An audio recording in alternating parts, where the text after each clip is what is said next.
We are the Onkruidenier. This is Jonmar, I'm Rosanne, and this is Ronald. And together, we form an art collective. The Onkruidenier is not really a word we can easily translate to English, so we often say calls ecosystem futurists in English, but to give you a peek of what the word means, it has to do something with weeds, the first pioneer plants to settle in in-between spaces, and we hoped that we also can take on such a perspective and see the Onkruidenier as a sort of profession for the future. So in our practice, we always like to do a lot of fieldwork. We explore local landscapes and the experts that we can find in those landscapes that are present. And those could be the plants that grow there or other organisms, but it also could be a local farmer or people who walk their dog every day, or maybe a scientist that knows a lot about the area. And that way we try to understand the landscape through different perspectives. So through different lenses, we kind of gain a lot of information and a lot of knowledge that we try to embody as much as possible, not only with our head, but also with our senses. So we really try to open by listening, seeing, touching, tasting the landscape. In our practice, we often call our projects or installations ecosystems as artworks. So they often involve also plants, other species. They are quite diverse.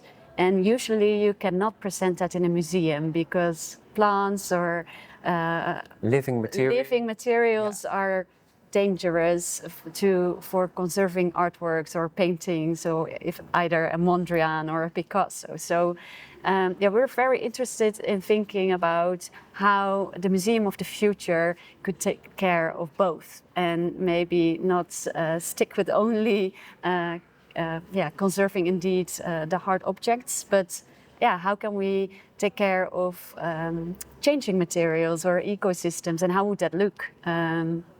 The more intangible part of the practice or of artworks, or that are maybe more immaterial, that we can share through stories or embodied knowledge by experiencing things, going out in the landscape, and how can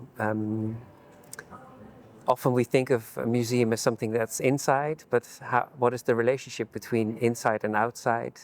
The surrounding landscapes, how we all are part of them, we make those landscapes, and how other species are also being voiced. One of our main goals was to explore the coastline, the coastal transitions that we already heard so much about. We are now here in Norfolk at the bottom of the sea of 70 million years ago. Makes us think about how the sea is everywhere around us, and how can we explore the sea in the landscape? Where are the signs of it? How can we activate that sense of the sea being everywhere? And I think by visiting indeed Sheringham, Cromer, Stookie, Overstrand, Side Strands, we got to see chalk reefs, we got to swim, we got to find so many different plants. Just what Jonmar just mentioned, every part of the beach was so different, and we are collecting these stories during our residency. And tomorrow on Friday we will host a workshop in Great Yarmouth, and the goal is to collect and connect all the stories and connect with coastal communities to see how we can become a sort of resilient community in times of climate change and sea level rise. And as with the Netherlands and England, we share the North Sea. We're working towards how we can learn from each other. And also we will create a performance with all our experiences that people will taste with their tongues and imagine what kind of journey we had along the coastline. We for the residency, we're now calling it coastal kin salty tongues. So in the sense of like how can we experience the landscape with our mouth, like literally tasting it. So currently we're taking part in the symposium, the Shared Seas, and one of the topics that we found very interesting to dive into with the other people that we met during the symposium was how the role of the museum is more based on people and planets, and maybe less on objects.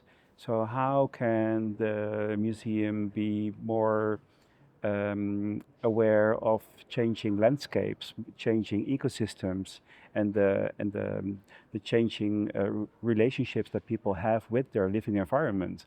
How can that all become embodied knowledge, and how can a museum become a platform for those kind of experiences and relationships?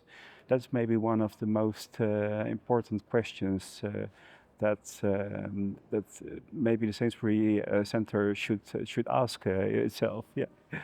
In the Netherlands, we have all similar issues. We have sea level rise, climate change, of course, it's a global issue, but the coastal erosion is something we don't know in such a big scale. So yeah, that very touched me on a personal level to see what does that mean when your house is on this cliff. And I don't know, there are no answers to that. What we also learned from people from the Tyndall Centre and the Coastwise project they do. But that's something that we also want to process and see, how can we with our community-based projects connect over such a large issues that we're all in together. Being artists in residence with the Sainsbury Centre for us also means that, we experience that it's not about making conclusions. It's also about starting a process, understanding what kind of discussions are taking place here in the landscape and the coastline, and what kind of future challenges will we face together. How can you bring that discussions to the museum? How can a museum become a platform for that? So I think my big question to the museum would be, with a collection that is so based on objects, amazing objects, how would it be for the Sainsbury Centre to also add immaterial work to the collection? Would it be possible to have an ecosystem as an art piece in the collection of the museum? I'm very curious about that. I was thinking about how the Sainsbury Centre could show interspecies perspectives or museums or exhibitions. How would that look? I mean, there are already already from so many perspectives they share their art. They really make art tangible via the senses. But this is human-centered. So what if we take the perspective or lens of another organism, plant, animal? How would that work? I think adding on that, how being really so inspired by the landscape and the different layers of timelines. Also from an archaeological point of view and a geological point of view, how would the landscape take stage in the museum, and what would it have to say, or how could the museum offer a space for us to listen to the landscape, and how we can move with the landscape for the future to come?